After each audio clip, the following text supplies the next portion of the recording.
what are we talking about today, please? Swimming baths. I was going to say I'm drenched. Oh, should we dive in? And straight in. Because on Sunday, I went out doing the beach trail, and there was all the kids in the fountains at Piccadilly Gardens, shoes and socks off, and just running around, and kids loving playing with water. Isn't it marvellous? Yeah, and it's sort of like, I got all our yesterdays in me, thinking in black and white, and going back to my childhood, where we used to go to Swinton Baths. My dad used to take us on, Mum and Dad took us on a Sunday. It was as black a and family white thing. days. It was black and white days, yeah. You know, where afterwards you had a beef tea and a wagon wheel. And dripping. A wagon wheel before they shrunk, you know. Yeah. Yeah, They're not as big now. After swimming was that? And it was just sort of like we just went swimming as a family. You know, it's all happy days sort of thing.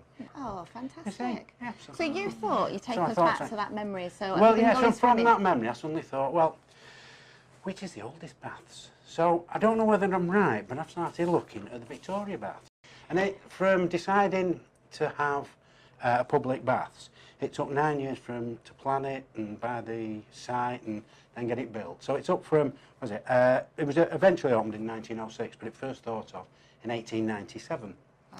And it was taken over by Manchester's first city architect, a chap called Henry Price, in 1902 to oversee the project. And when it was first opened, upon opening, it was the country's most splendid municipal bathing institution. It's a mouthful, isn't it? I know there's some fantastic little quotes in the history of it. Can you imagine, though, when it opened, all the people flocking thinking, oh, this is well, great you in say all the Manchester, people. Or was it only the middle class? Well, it'd be men, wouldn't it? Oh, Yeah, actually, yeah. So they're don't all look at the women. guys, you see, and all that. And I wasn't allowed to girls see. got the, well, there's a little bit later on when they allowed mixed bathing, about 1914 or something Mixed like that. bathing. Under caution. You'd They were be very shocked for cautious. using They a sentence introduced like that these days. mixed bathing. And it's sort of like, but the actual building was just evidently so splendid. It overran its budget. It was £59,000 plus to have it built in 1906. Yeah, but the thing is, when it was built then, would they have thought that in 2018 it's still there today and it's splendid? How long did it close down for? It closed down for a while, closed down in 93. Yeah. 93? Yeah. Wow. And the used for renovation all sorts, process. Yeah, isn't it? also it's an absolute splendid building. A friend of From the mine got photos. married there.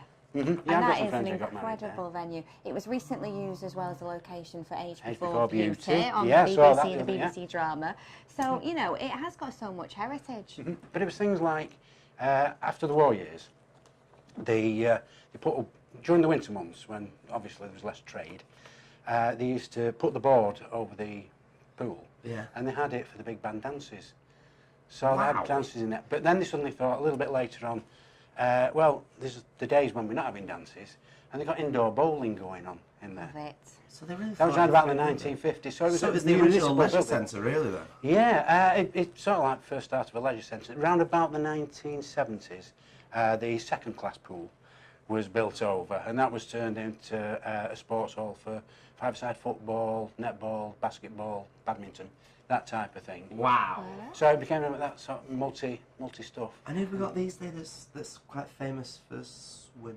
There was one of the local lads, James Hickman. That's the one. Thank you. Get it? Look, gold star for me. Thank Gold you. star for you, Flower, yeah. There you go. Thank you. That's the chap I was trying to remember. No, he was absolutely fabulous, and I think it is great that we have got all that history in Manchester. But do you know what I am seeing here? Wow. He's got out of doing yet another sporting activity because it's not a baths anymore. Well, I know, but can I just take you back to a little bit that I really liked? It was at the Turkish baths. Turkish baths. The Turkish baths, because I haven't got a clue. Well, the Turkish bath suite consisted of... In Manchester? In parts, all in the same building. A It had a Turkish baths, right? Didn't know that. I didn't. No. And it consisted of 3 hot rooms, Oh, a nice. shampooing room, a douche shower. What do? Do you stand on your hands? I don't know. A Russian bath, which is a steam room, and a restroom. But when it closed down, that was one of the main, should I say, attractions that was missed when they had to close it down in '93, and that was. I just love all this. It's like the Titanic, isn't it? Douche. That's what it says. Douche. But it's a shower. It's Is that a bidet? Is that a Is bidet? it and in modern terms, I don't know. I haven't got a clue. I don't think you should make an ass of yourself anymore. Come on. So, Can I say ta-ta to Titters? do you want to You say can, if you're having a moment now, sorry, yeah. Oh, I have a moment every time with Colin. Flipping Sorry. it. we're gonna have to get to our next guest now. Yeah, Yeah. absolutely. They are like- there waiting for it. What are you doing next week? Well, next week, You're with- I'm on the Yeah. sofa, aren't we? Probably. We're on the Oh, sofa yeah, together. yeah. Probably not best to do a sport that week. So, Me and thee. Go on, ta-ta! Ta-ta, right, and Belinda. then, I'll tell you what, is there anything exciting that you're doing on your holidays that might consist as a sport? I am doing a thing called coaster-earing. Coaster-earing? Yes. Oh, what's that when it's at home? You basically hug a rock and then drop. Right, is it worth me looking into? I dare you. Right, fair enough. Make sure you take your heels off. Oh, no, Coaster-earing. these are wonderful for keeping on. Honestly, yeah. Dig right into the rock, and if anybody annoys you, right on the throat. Ta-ta, Titters. There we Ta-ta.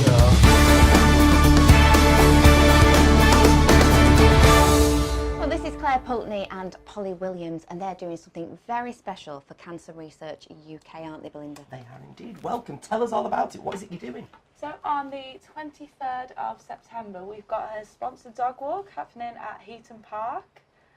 So we're very excited about that. We're hoping to raise £10,000 for Cancer Research UK. Wow, that's a lot of money. That can make a real difference, Really can't can, it? yeah. Because you've organised this, and Polly, you're actually from the charity. Yeah. And that type of money, £10,000, what will that do? It's incredible because we are restricting the fundraising raised at the Woof event to go locally. So it's at the Manchester Cancer Research Centre where the money will be restricted to go to in Withington. And it's just an incredible amount. And obviously with the fire that's recently happened, every little helps and everything is counting. And we can't run, and our researchers can't fund, they can't do what they do without volunteers and without the fundraisers, because we receive like no government funding. It's all thanks to fundraisers like Clare. Talking about a dog walk, we're not just saying like a stroll, are we? Oh, This no, is going to no. be a big thing. 5 km.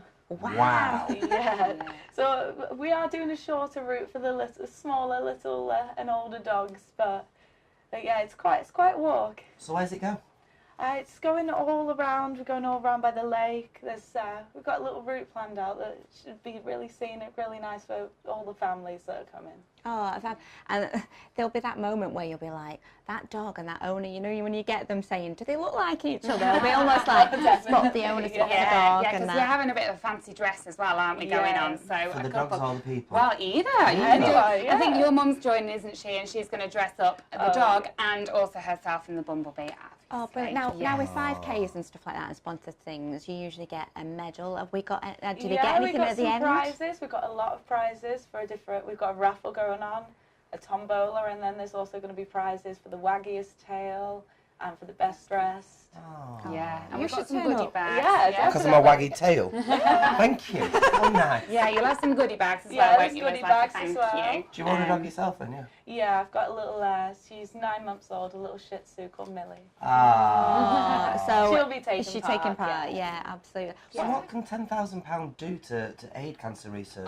Do you know what? It's just incredible. But I know sort of the smaller amounts. So just for example, so it's a free event, but we were asking for a £25 minimum donation or like a sponsorship. Yeah. So that's easy. Everyone can donate 25 quid. And 25 quid will kit out one of our researchers with its lab coat, goggles, gloves, a box of gloves, you know, and then an extra £5 on top of that, so £30 would be for dry ice to keep the cells at the right temperature so that they can test on them.